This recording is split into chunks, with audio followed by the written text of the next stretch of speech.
Why did my dad choose his new wife over calling 911 for me? I was helping Dad's new wife Margot set up for her book club meeting when the ladder I was standing on suddenly shifted under my feet. One second I was hanging fairy lights across the living room ceiling, and the next I was falling backwards through the air with my arms flailing trying to grab onto something. I hit the hardwood floor so hard that the sound echoed through the whole house, and for a moment I couldn't breathe or move or do anything except lie there staring up at the ceiling fan spinning above me. Pain exploded up my spine and radiated through my whole body in waves that made my vision blur and darken at the edges. Margot rushed over and knelt beside me asking if I was okay, but when I tried to answer, nothing came out except a weird gasping sound. I attempted to sit up and immediately felt something wrong in my back, a grinding sensation that made me cry out and collapse back onto the floor. My legs felt strange and tingly like they'd fallen asleep, and when I tried to move my right leg, it wouldn't respond the way it should. Margot told me to stay still and pulled out her phone, and I thought she was calling 911, but instead she was texting someone. Dad came running in from the garage where he'd been working on his car, and his face went white when he saw me lying on the floor. I tried to tell him I couldn't feel my legs properly, but the words came out slurred and wrong. He knelt down next to me and asked what happened, and Margot explained about the ladder slipping. Dad started to reach for his phone, and Margot grabbed his wrist, saying we should wait a minute to see if I was really hurt or just shaken up. I stared at her in disbelief because I was lying on the floor unable to move my legs, and she wanted to wait and see if I was really hurt. Dad hesitated with his phone in his hand and looked between me and Margot with this conflicted expression I'd never seen before. Margot kept talking in this calm, soothing voice about how ambulances were expensive and my stepmom had always been dramatic about injuries, and maybe I just needed a few minutes to catch my breath. She said her nephew had fallen off a ladder last year and seemed really hurt at first, but was fine after lying down for a while. The tingling in my legs was getting worse and spreading up into my hips, and I could feel panic rising in my chest, making it even harder to breathe. I managed to gasp out that something was really wrong with my back and I needed help now. Dad finally started dialing 911, but Margot put her hand over his phone and said we should at least try to get me to the couch first to see if I could walk. She said if I could move on my own, then we'd know it wasn't serious enough for an ambulance. Dad actually agreed with her, and they both tried to help me sit up, and the pain that shot through my spine made me scream so loud that our neighbor's dog started barking. I collapsed back onto the floor sobbing and begging them to call for help, but Margot was still talking about how we should give it a few more minutes. She kept saying that her book club was starting in less than an hour, and having paramedics here would completely ruin the evening she'd been planning for weeks. Dad was looking at his phone, and then at Margot, and then at me, and I could see him actually weighing his options like this was a difficult decision instead of an obvious emergency. The fact that he wasn't immediately calling 911 while I lay there unable to move my legs properly made something crack inside my chest that had nothing to do with the fall. Margot suggested they could drive me to the urgent care clinic instead of calling an ambulance, saying it would be faster and cheaper and wouldn't disrupt her book club. She was already pulling up the address on her phone, while I lay there on the floor trying to explain that I couldn't move, and something was seriously wrong with my spine. Dad said maybe that was a good idea, and started talking about how to get me into the car, completely ignoring the fact that moving someone with a potential spinal injury without proper equipment could cause permanent damage. I'd learned that in health class just last semester, but apparently neither of them remembered or cared about that basic safety information. My vision was getting fuzzy around the edges, and the tingling sensation had spread all the way up to my chest now, and I was terrified that whatever was wrong was getting worse while they stood there debating logistics. Margot checked her watch and said if they were going to drive me to urgent care, they needed to leave right now so she could be back before her guests arrived. The casual way she said it, like my potential paralysis was just an inconvenient scheduling conflict, made me realize that Dad had married someone who genuinely didn't care if I lived or died. I tried one more time to tell them I needed an ambulance and that you're not supposed to move someone with a back injury, but Dad was already agreeing with Margot's plan. He went to pull the car into the garage while Margot stood over me explaining that the urgent care clinic was only 15 minutes away and they had x-ray machines and everything an emergency room would have. I was crying and trying to make them understand that I physically could not move my legs normally and that this was exactly the kind of situation where you call 911 no matter what. But Margot just kept checking her phone and muttering about her book club and how much work she'd put into planning this evening. Dad came back and they discussed how to lift me, and I was screaming at them not to move me, that they were going to make it worse, but they weren't listening.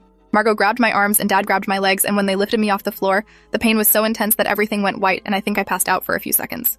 When my vision cleared, I was being carried through the garage and the movement was sending jolts of agony up my spine with every step they took. They managed to get me into the back seat of Dad's SUV, and I was lying across the seats crying and begging them to call an ambulance instead. Dad started the engine and Margot got in the passenger seat and gave him directions to the urgent care clinic. Every bump in the road made me scream as pain radiated through my back, and I could feel the tingling in my legs getting worse with each passing minute. Dad kept telling me to hang on and that we'd be there soon, but he was driving the speed limit and stopping properly at every red light like this was a normal trip to the store. I couldn't understand why he wasn't speeding or running red lights or doing anything that indicated he understood how serious this was. Margot was on her phone texting her book club members that she might be a few minutes late, but the meeting was still happening. She kept reassuring Dad that I would be fine and that they'd have me checked out and back home in no time. The urgent care clinic was in a strip mall between a dry cleaner and a pizza place, and when we pulled into the parking lot, I could see through the window that there were at least 6 people in the waiting room. Dad parked and they opened the back door to get me out, and the process of moving me from the car to standing made me vomit from the pain.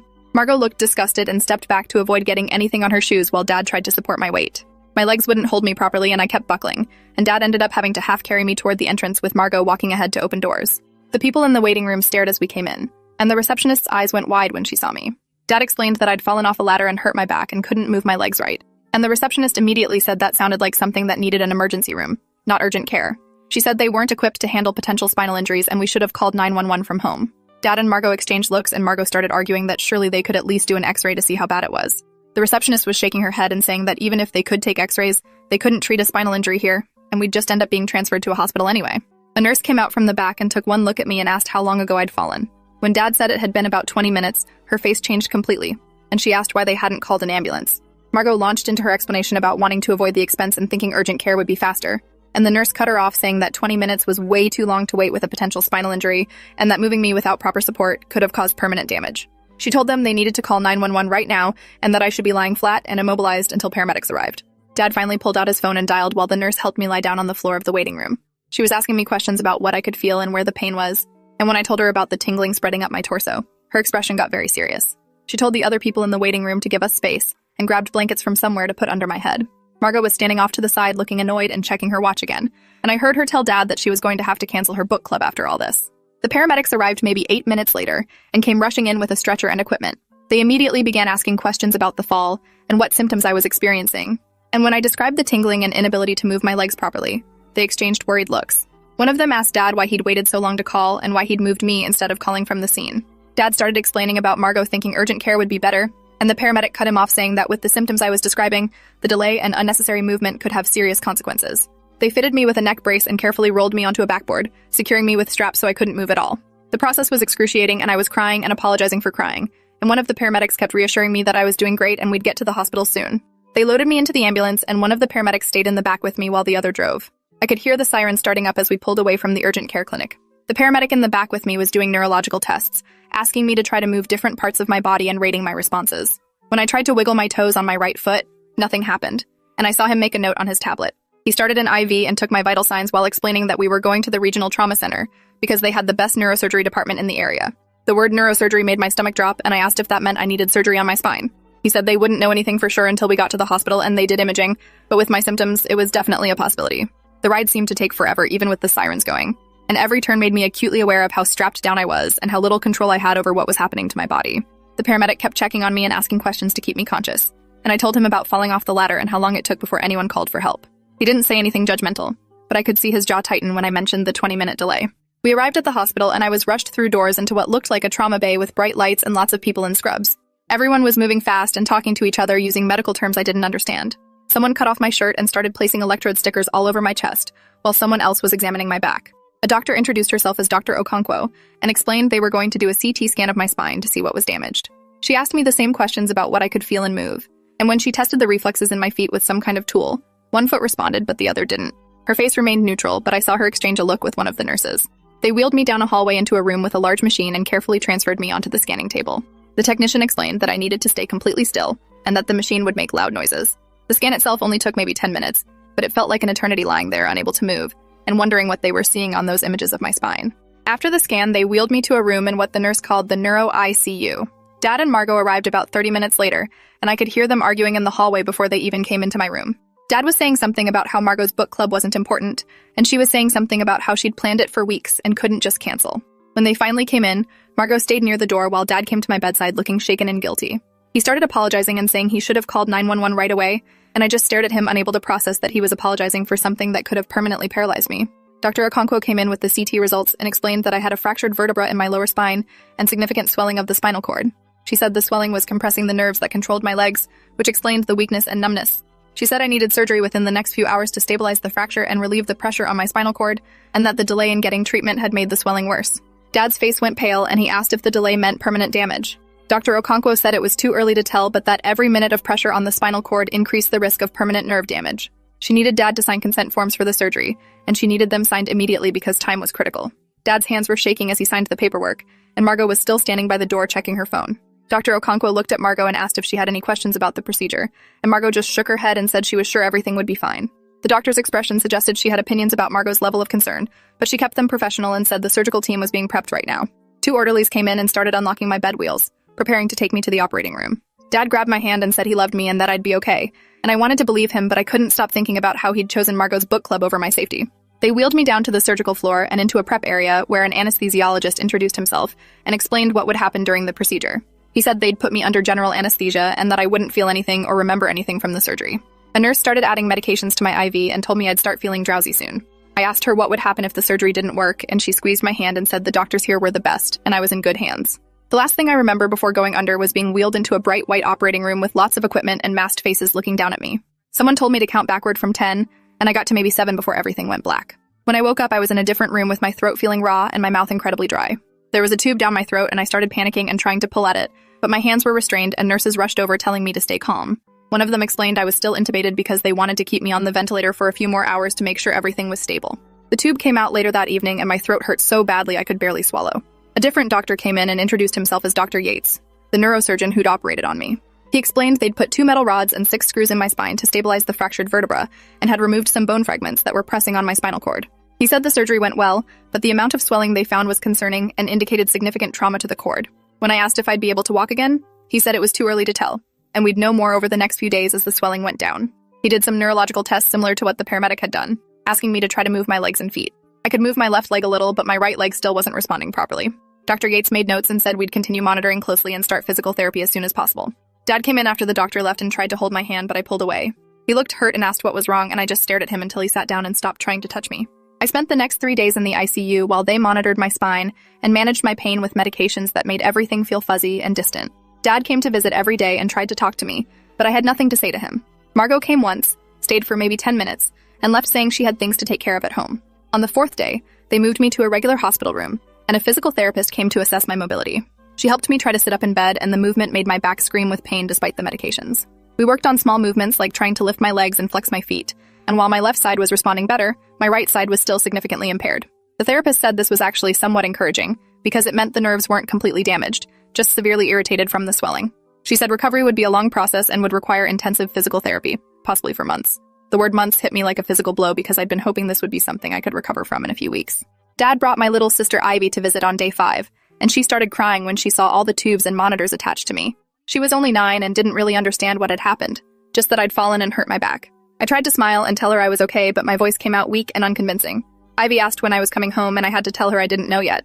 Dad pulled her aside, and I could hear him explaining in simplified terms about my spine injury and the surgery. Ivy asked if it was going to be like when Grandma broke her hip and needed a walker, and Dad said it might be something like that, but we were hoping I'd recover more fully. After they left, I lay in bed staring at the ceiling and thinking about everything I might not be able to do anymore. I was supposed to start varsity soccer in the fall, and I'd been training all summer. Now I couldn't even walk across the room without help. A social worker came to talk to me about what resources would be available once I was discharged, and she mentioned home health care and adaptive equipment and outpatient rehab. All these things that made my new reality feel more permanent and terrifying. The police showed up on day 6 to take a statement about what had happened. A detective named Alvarez sat in my room with a notepad and asked me to walk through the events of that afternoon. I described helping Margot with the ladder and the fall and how long it took before anyone called 911. When I got to the part about them deciding to drive me to urgent care instead, Detective Alvarez stopped writing and asked me to repeat that. I explained about Margot not wanting to miss her book club and convincing Dad to take me to the clinic instead of calling an ambulance. The detective asked if I'd clearly communicated that I couldn't move my legs properly and that I was in severe pain, and I said yes, I'd been crying and begging them to call 911. He wrote everything down and said he'd need to talk to my father and stepmother as well. After he left, a nurse told me that delaying medical care for a child and moving someone with a suspected spinal injury against medical advice could potentially be considered criminal negligence. The thought that my dad might face legal consequences for choosing Margot's social event over my safety filled me with a complicated mix of satisfaction and grief. Dad came back later that evening, and I could tell he'd spoken with the police because his eyes were red and his voice was shaky. He sat down next to my bed and tried to apologize again, saying he'd made a terrible mistake and wasn't thinking clearly. I asked him how it was possible to not think clearly when your child is lying on the floor unable to move their legs, and he didn't have an answer. He kept saying Margot had convinced him it wasn't as serious as it seemed, and that he'd trusted her judgment because she'd worked as a medical receptionist years ago. I pointed out that a medical receptionist should definitely know better than to delay calling 911 for a spinal injury, and Dad just put his head in his hands. I asked him if Margot's book club was really more important than my ability to walk, and he started crying and saying of course not. But his actions on that day had clearly indicated otherwise, and no amount of crying now could change what had happened or reverse the damage to my spine. He eventually left when visiting hours ended, and I was alone with my thoughts and the steady beeping of monitors. Dr. Yates came by the next morning with updated test results. He said the swelling in my spinal cord was going down, which was good news, but there was evidence of what he called a contusion on the cord itself. He explained this was essentially a bruise on my spinal cord from the initial impact and the subsequent pressure from swelling. The contusion could heal over time, or it could result in permanent nerve damage. and we wouldn't know which for several weeks or possibly months. When I asked for percentages or probabilities, he said every spinal cord injury was different, and he couldn't give me definitive odds. He did say that the fact I had some movement and sensation in both legs was a positive sign, and that aggressive physical therapy would give me the best chance at maximum recovery. The physical therapist came back that afternoon, and we worked on sitting at the edge of the bed with my feet touching the floor. Just that simple position made my back ache and my legs tremble with the effort of supporting even that much weight. She said we'd work up gradually to standing with support, and eventually to taking steps with a walker. My mom flew in from Arizona on day 8, and the look on her face when she walked into my hospital room made me start crying. She'd divorced Dad when I was 6 and had moved away for work, and we'd maintained a decent relationship through video calls and holiday visits. Now she rushed to my bedside and hugged me carefully, avoiding all the tubes and wires, and asked what had happened. I told her everything from the beginning, and watched her expression change from concern to disbelief to fury. When I got to the part about Dad and Margot deciding to drive me to urgent care, Mom stood up and left the room. I could hear her in the hallway having a loud argument with Dad, and while I couldn't make out all the words, I definitely heard her call him criminally negligent and an unfit parent. When she came back in, she was still visibly angry, but trying to control it for my sake. She asked to speak with my doctors and got detailed information about my injury and prognosis, asking questions that Dad apparently hadn't thought to ask. She also contacted a lawyer who specialized in medical malpractice and child welfare cases, saying that what Dad and Margot had done absolutely constituted neglect. The lawyer, a woman named Rebecca Wolf, came to the hospital 2 days later and interviewed me about what had happened. She recorded everything with my permission and took detailed notes about the timeline and what was said. She explained that delaying emergency medical care for a minor with an obvious serious injury could be prosecuted as child endangerment, and that the delay in my case had directly contributed to worse outcomes. She said the urgent care clinic had documentation of what time we arrived and what the receptionist and nurse had said about needing to call 911 immediately, which supported my account of events. Rebecca said she'd be filing a complaint with Child Protective Services and would also be looking into whether there were grounds for a civil lawsuit regarding my injuries. Mom asked if there was any way to prevent Dad from having custody of Ivy given what had happened, and Rebecca said that would depend on what CPS found in their investigation. The thought of Ivy still living in that house with Dad and Margot, where a book club meeting had been prioritized over my spine, made me feel sick with worry. Physical therapy intensified during my second week in the hospital. The therapist, whose name was Nina, was encouraging but didn't sugarcoat how hard recovery would be. We worked on standing with a walker while Nina supported most of my weight, and even that brief effort left me exhausted and in pain. My right leg was still significantly weaker than my left and wouldn't bear weight properly, dragging slightly when I tried to move it. Nina said this asymmetry was common with spinal cord injuries, and that intensive therapy would hopefully restore more balanced function over time. We practiced the standing exercise twice a day despite how much it hurt, because Nina explained that the sooner we got my nerves firing and my muscles working, the better my long-term outcome would be. Between therapy sessions, I mostly lay in bed alternating between staring at my phone and sleeping, unable to focus on TV or books because my mind kept replaying that day, and all the moments where different choices could have changed everything. CPS showed up on day 14 to interview me privately. The caseworker, a man named Gerald Finch, had kind eyes but asked very direct questions about my home life with Dad and Margot. He wanted to know if there had been other instances of neglect, or if Margot had ever treated me poorly before the accident. I told him about how Margot often made comments about me being clumsy or dramatic, and how she'd convinced Dad that I was exaggerating various minor injuries over the past year. Gerald wrote everything down and said he'd be interviewing Dad, Margot, and Ivy separately as well. He asked if I felt safe going back to Dad's house once I was discharged, and I said honestly I didn't know. The thought of living under the same roof as someone who'd been willing to let me potentially become paralyzed rather than miss a social engagement was terrifying. But I also didn't want to be separated from Ivy, who'd already been through our parents' divorce, and didn't need more instability. Gerald said he understood the complexity of the situation, and that his goal was to ensure all the children in the home were safe and their needs were being prioritized. Mom started making arrangements to take extended leave from her job so she could stay in town during my recovery. She found a short-term rental apartment near the hospital, and said once I was discharged I'd be staying with her, not going back to Dad's house. Dad tried to argue about custody agreements, but Mom's lawyer shut that down quickly, pointing out that his recent choices regarding my medical care gave her grounds to petition for emergency custody modification. Dr. Yates cleared me for discharge on day 16, with instructions for intensive outpatient physical therapy 5 days a week. The hospital arranged for a wheelchair since I still couldn't walk more than a few steps with the walker, and Nina gave Mom detailed instructions about helping me with exercises at home. Walking out of the hospital in a wheelchair after being carried in on a stretcher felt surreal, like I was watching someone else's life instead of living my own. Mom wheeled me to her rental car and helped transfer me into the passenger seat, a process that took several minutes and left both of us exhausted.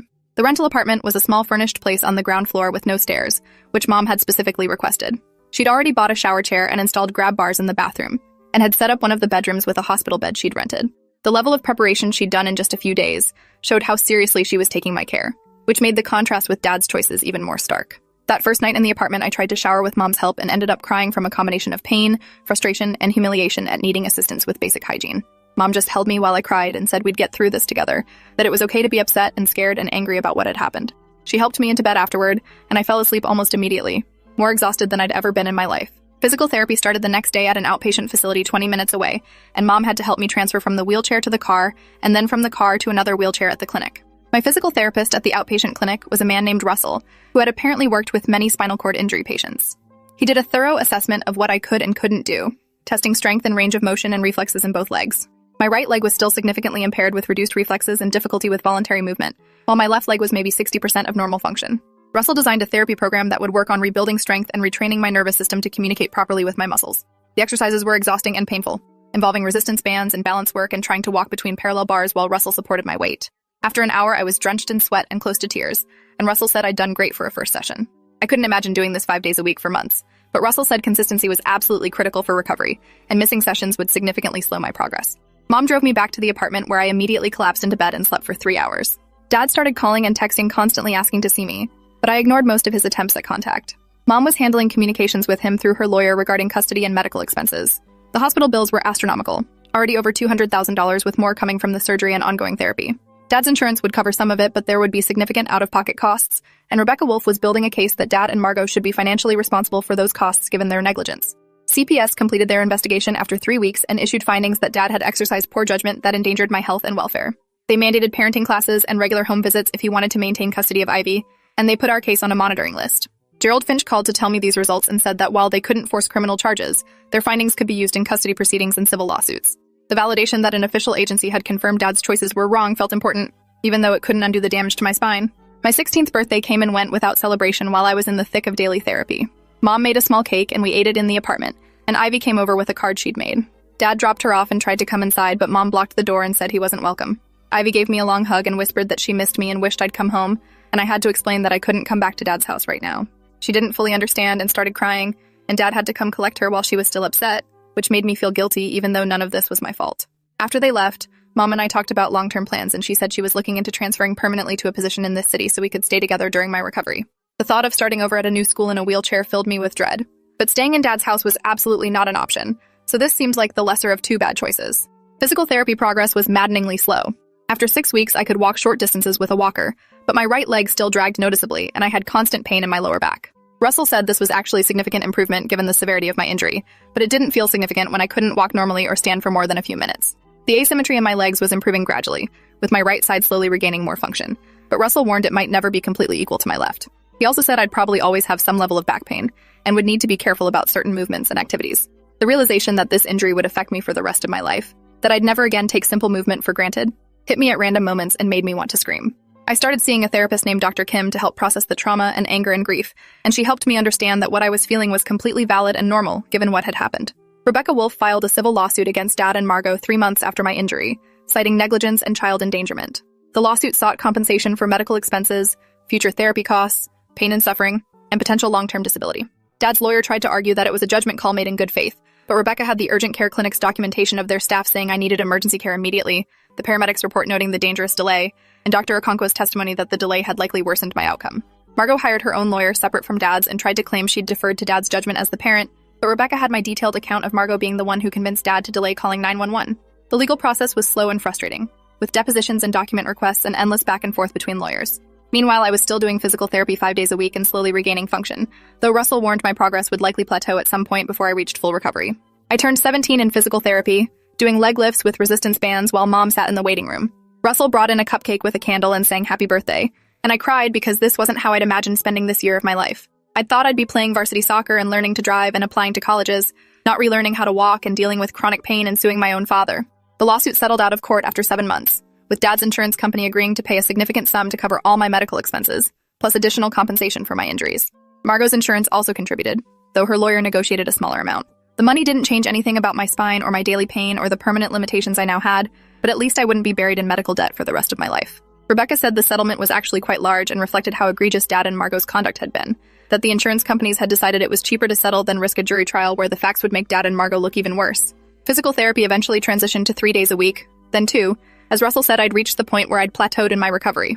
I could walk without assistive devices but still had a noticeable limp, reduced sensation in my right foot, and chronic lower back pain that required daily medication. Russell said I'd made remarkable progress given the severity of my injury and the delay in treatment, but I'd never regained full normal function. The activities I'd loved before the injury, like soccer and running, were now largely impossible without risking re-injury to my spine.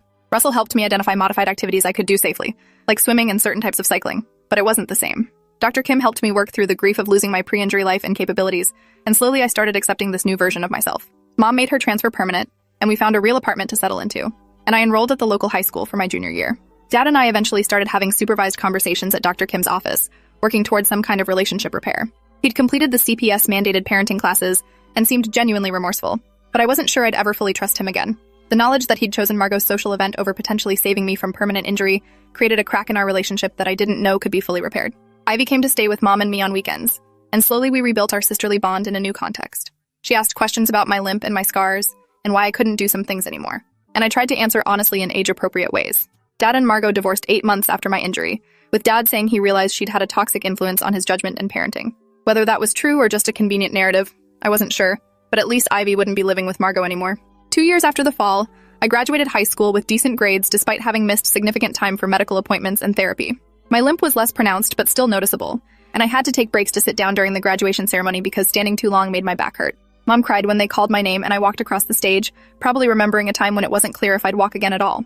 Dad was there too, sitting several rows back, and when I made eye contact with him, he smiled sadly and gave a small wave. I waved back, a gesture of acknowledgement but not forgiveness, because some things can't be forgiven even when you understand they came from weakness rather than malice. I'd learned to live with my altered body and my chronic pain and the knowledge that one person's selfish choice had permanently changed my life. And I'd learned that sometimes the people who are supposed to protect you will fail in spectacular and devastating ways, and all you can do is survive it and build something new from the wreckage they left behind. Appreciate you watching this far. If you enjoyed it, drop a like, leave a comment, and subscribe so you won't miss the next story.